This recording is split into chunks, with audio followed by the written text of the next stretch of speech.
नमस्कार, मैं Ranveer Singh lotus entertainment में आपका हार्दिक स्वागत करता हूं। आज मैं आपको गरुड़ पुराण से 11वें अध्याय से 10 गात्र विधि वर्णन सुनाने जा रहा हूं। जय श्री कृष्णा।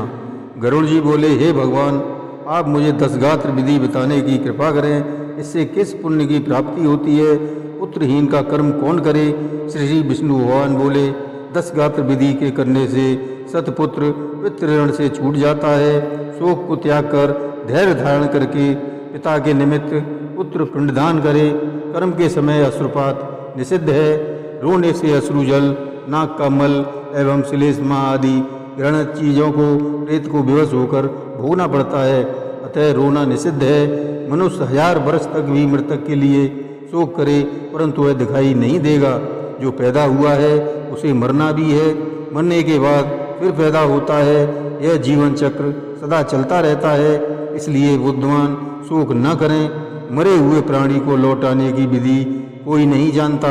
यदि इसका कोई उपाय होता तो राजा नल, श्री राम, युधिष्ठिर आदि दुखी न होते। कोई किसी के साथ नहीं रहता, अपना शरीर भी साथ नहीं देता।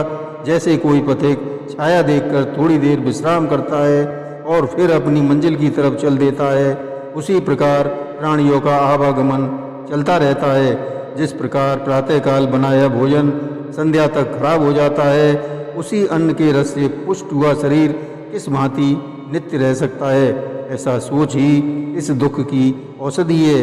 अतः अज्ञान से उत्पन्न शोक को छोड़कर पुत्र मृतक की क्रिया करें। पुत्रहीन पिता की क्रिया उसकी पत्नी करे। पत्नी के न होने पर मृतक का सगा भाई क्रिया करे। बहुत से सगा भाइयों में यदि एक भी पुत्रवान हो तो उसके पुत्र से सब भाई पुत्रवान माने जाते हैं, ऐसा मनु का कथन है। बहुत सी पत्नियां पुत्रवती मानी जाती हैं, यह मनु का कथन है। यदि सब भाई पुत्रहीन हों तो मित्र, यदि मित्र भी न हो तो पुरोहित पिंडदान करें, परंतु क्रिया लोप न हो। यदि कोई स्त्री या पुरुष अपने इष्ट मित्र की क्रिया करता है तो वह अनाथ प्रेत संस्कार के कारण कोट यज्ञ के फलों का भागी होता है। पुत्र को पिता का 10 गात्र करना चाहिए।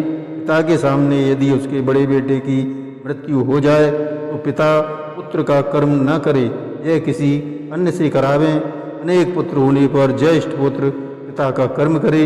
12 महीने के कर्म कर लेने पर वार्षिक श्राद्ध सब पुत्र अलग अलग करें। 10 गात्र करने वाला एक बार भोजन करे, भूमि पर सोए, सदा शुद्ध रहे और ब्रह्म के ध्यान में लगा रहे। माता पिता की क्रिया करने से पुत्र को वही फल प्राप्त होता है जो फल पृथ्वी की 7 परिक्रमा करने से मिलता है। 10 गात्र को करने वाला वर्षी होने तक एकाहारी, भूमिशाई आदि क्रिया करता रहे, इससे गाया श्राद्ध का फल प्राप्त होता है। 10 गात्र कर्म कुआं, तालाब, बाग, तीर्थ या देवालय में मध्याह्न के समय बिना मंत्र के स्नान करें। शुद्ध होकर वृक्ष के नीचे दक्षिणाभिमुख होकर वहाँ वेदी बनावें और गोबर से लीपें।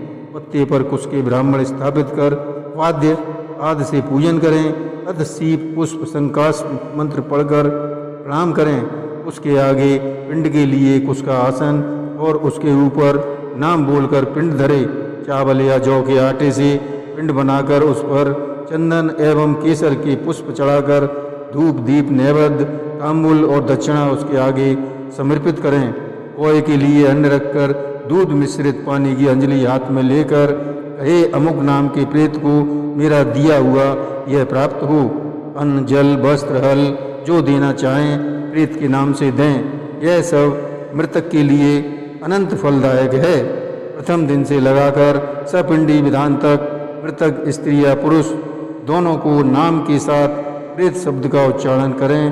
पहले दिन जो विधि पूर्वक दिया जाए उसी विधि तथा उसी प्रकार के अन्न से 9 पिंड दें। 9वें दिन घर के सब लोग मृतक के स्वर्ग की कामना करके तेल लगावें। बाहर स्नान करके धान के लावा सहित दूब लेकर मृतक की स्त्री को आगे करके घर जाना चाहिए। दूब के समान आपके कुल की वृद्धि हो और धान के लावा के समान आपका विकास हो, ऐसा कहकर उसके घर में दूध युक्त धान का लावा डालें। 10वें दिन उड़द का पिंड दें। इसके बाद सब बांधव मुंडन करावें और क्रिया करने वाला पुत्र फिर मुंडन करावे। इसके बाद कौशिक ब्राह्मण को मिष्टान से भोजन कराकर प्रेत की मुक्ति के लिए हरि का ध्यान करके हाथ जोड़कर प्रार्थना करें। अलसी पुष्प के समान शोभायमान पीत वस्त्र धारण करने वाले अच्युत अविनाशी विष्णु भगवान गोविंद को जो लोग नमस्कार करते हैं उन्हें भय नहीं सताता। आदि और अंत से रहित शंख चक्र तथा गदा को धारण किए अक्षय पुंडरीकाक्ष देव विष्णु आप प्रेत को मुक्ति दें। इस प्रार्थना के मंत्र को श्राद्ध के अंत में प्रतिदिन पढ़ें। स्नान करके घर जाएं और गौ को ग्रास देकर स्वयं भोजन करें। जय श्री कृष्ण।